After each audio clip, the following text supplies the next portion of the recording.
It was a splendid day on the island of Sodor. On the hills of Height, the little narrow-gauge engines were working hard.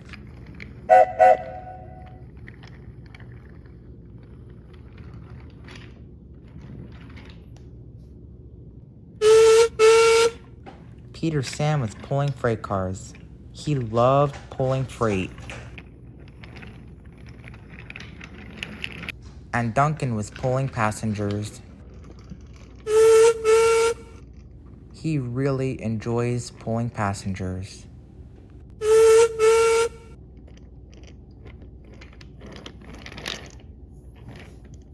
One morning, Duncan was at the depot. Peter Sam puffed in. "Hello, Duncan," said Peter Sam. "Sir Topham Hatt has asked me to be your back engine to take that cargo to the wharf." Duncan was disappointed. He wanted to pull the train himself. "But I want to pull this train alone," said Duncan. "Come on, Duncan," said Peter Sam. "I promise, once I help you, you'll be a really useful engine." Duncan smiled. "Thanks, Peter Sam. We will do my way." Peter Sam buffered up to the back of Duncan's train, and together they both puffed on with the cargo train. Duncan arrived at a junction. He saw one track that leads one way and the other that leads the other. An idea flew into Duncan's funnel. "Maybe I can take a shortcut," said Duncan. So then Duncan puffed on.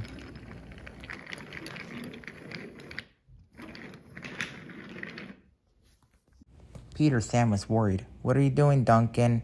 I don't think this is the way to the wharf." "Don't worry," said Duncan. "I know this is a shortcut to the wharf. We will get there as fast as possible." And he puffed on. The tracks were very bumpy.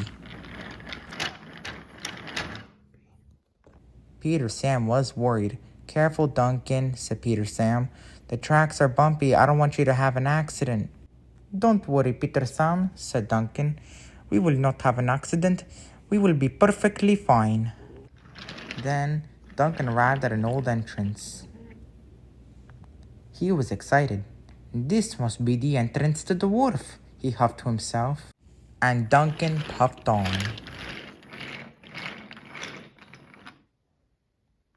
But it wasn't the entrance to the wharf. It was the entrance to the old coaling plant. Duncan was worried. "Flat my funnel," said Duncan. "I thought this is the shortcut, but it doesn't look like it is." Peter Sam was beginning to worry too. "Come on, Duncan.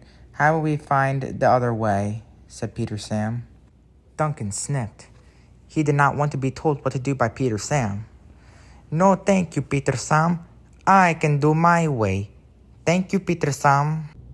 And Duncan puffed on. Then Duncan saw Rheneas on the siding. He was having a washdown. Rheneas was surprised to see Duncan. "Hello, Duncan," said Rheneas. "Are you lost? Would you like some help?" "Come on, Duncan," said Peter Sam. "How about let's have Rheneas help us?" But Duncan didn't want to be told what to do by Peter Sam, especially in front of Rheneas. "Let me choose what to do," said Duncan. "I know the way to the wharf. This is the shortcut. Thank you, Peter Sam." And Duncan puffed on.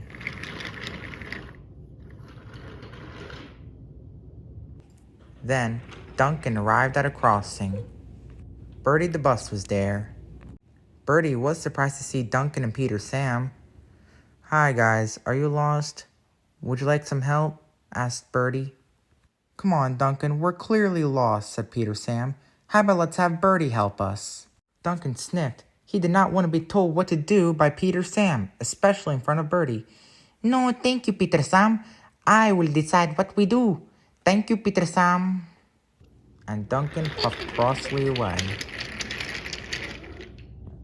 The train was getting heavy, and the two engines were panting and puffing. They were both red in the face.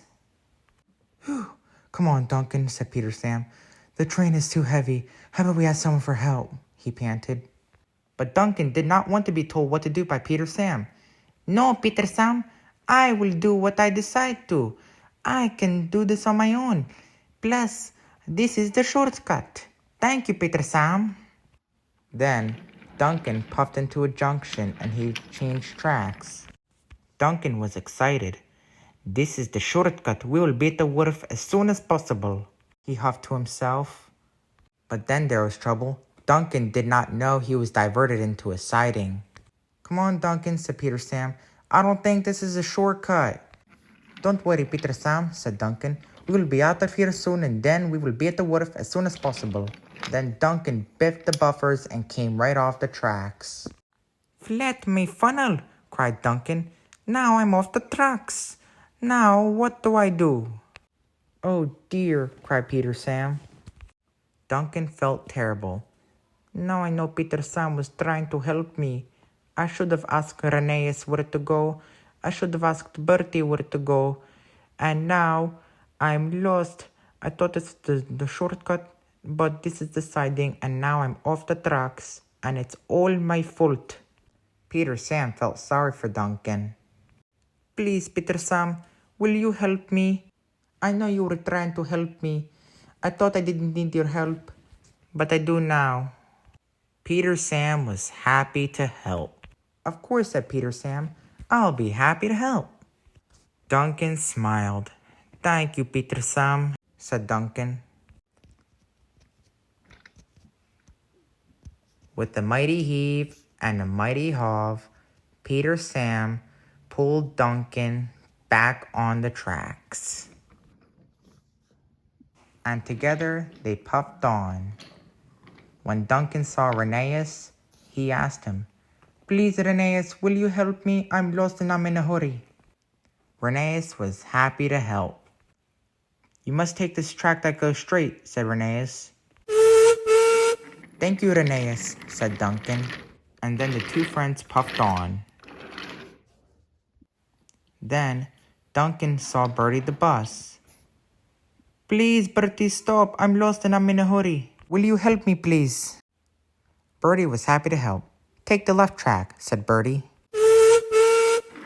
Thank you, Bertie, said Duncan, and the two friends puffed on.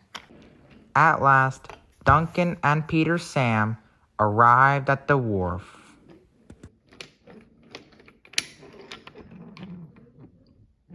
Thank you for your help today, Peter Sam, said Duncan. No problem, said Peter Sam.